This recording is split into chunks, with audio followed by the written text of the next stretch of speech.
올해 돼지가 먹어버린 폭포에 대한 얘기가 있고요. 그 다음에 강원도 한송정에 대한 얽힌 얘기, 한송정을 호랑이가 좀 물어갔으면 좋겠다라고 바라던 민중의 이야기가 있습니다. 자, 그래서 요건 피카레스크식의 구성이라고 볼 수 있는 작품이겠는데요. 왜 그러냐면 같은 어떤 구성 형태, 같은 완벽하게 동일한 주제의식과 그 다음에 같은 어떤 그 구조를 가지고 있는, 구성을 가지고 있는 작품을 연결해서 보여주는 작품이기 때문에 피카레스크 구성이라고 이야기를 하게 됩니다. 유사한 구성으로 옴니버스 구성이라는 게 있는데요. 이게 그러니까 옴니버스라는 것은 버스 타고 가는 건데요. 그렇죠? 합승마차 뭐 이렇게 얘기를 합니다. 합승마차. 합승마차라는 건 다른 생각을 해보세요. 버스를 타는데 택시를 타는데 합승을 하게 되면 목적지는 다릅니다. 그래서 사람들이 개성이 인물도 다르고 목적지 다르고 사연도 다르고 달라요. 하지만 결과적으로 보면 그 기차나 혹은 버스가 다니는 길은 동일한 길을 계속 회전하게 되거든요. 그렇게 보면 결국 다른 어떤 모습을 가지고 있고 다른 특징을 가지고 있는 녀석들이 타고 있지만 결국 어떻게 큰 테두리 안에서는 같은 주제의식이에요.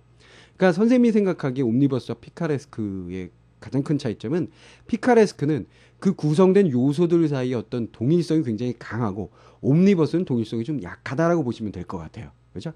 혹자는 피카레스크는 동일한 인물의 이야기가 여러 개 있어야 된다 그러는데 그런 건 아니고 인물이 동일해도 상관이 없어요. 그러니까 A라는 인물이 A의 이야기, B의 이야기, C의 이야기에 나오면서 A, B, C의 이야기가 동시에 하나의 세트로 구성되어 있다. 그럴 경우도 물론 피카레스크 구성이겠습니다만 어떤 구성상 주제상 공통점이 굉장히 농후할 때, 강할 때 피카레스크식 구성이라고 얘기를 하면 되겠고, 옴니버스는 약간 좀 느슨한 형태라고 보시면 되겠어요. 좀 이렇게 차이점이 많이 있지만 결과적으로 궁극적으로 보면 한 틀로 묶을 수 있는 이야기들이 하나의 그 세트로 묶여 있을 때 우리가 옴니버스라고 이야기를 하게 된다. 이렇게 생각하시면 됩니다. 자, 어쨌거나 얘는 피카레스크식 구성이라고 얘기를 하게 되고요. 그다음 민중의 어떤 한을 풍자한 작품이라는 거. 그것만 아시면 되겠습니다. 자, 그래서 폐간의 문학이면서 여러분들이 꼭 기억해야 되는 건 풍자의 의식이 강하다라는 것 정도를 기억해 주시면 되겠습니다. 자, 그러니까 웃음을 유발할 수도 있는 그런 작품이겠네요. 간략합니다. 한 조간이라고 하면 조정에서 일하는 신하입니다. 신하가 일찍이 진양고을의 수령이 되었다.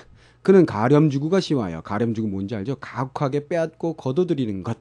관리가 심하여 비록 산골의 과일과 채소까지라도 그대로 남겨두지 않았다. 나쁜 녀석이죠. 그리하여 절간의 중들도 그의 피해를 입었다.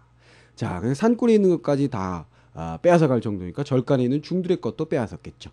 하루는 중 하나가 수령을 찾아뵈었더니 수령이 말하기를 너희 절의 폭포가 좋더구나 라고 하였다. 폭포가 무슨 물건인지 모르는 중은 그것도 또 세금으로 거두어 가려고 하는가 두려워서 대답하기를 저희 절의 폭포는 금년 여름에 돼지가 다 먹어버렸습니다 라고 하였다. 자, 수령 입장에서는 자기를 놀리는 것처럼 느껴질 수 있겠습니다만 순진한 그 중의 입장에서는 정말 가슴이 덜컥 내려앉을 일이었던 거죠. 그래서 이런 말을 하게 되고 내막을 잘 모르는 사람이 던진 말이기 때문에 우리에게 웃음을 유발하게 됩니다.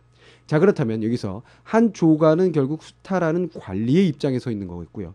중은 그 수탈 당하는 입장에 있는 거고 그 조간과 중 사이의 커뮤니케이션이 제대로 이루어지지 않았기 때문에 웃음을 유발하게 됩니다만 그 커뮤니케이션이 이루어지지 않든 간에 중의 대사 속에는 무엇이 있습니까? 두려움이 존재하고 있었다는 거죠.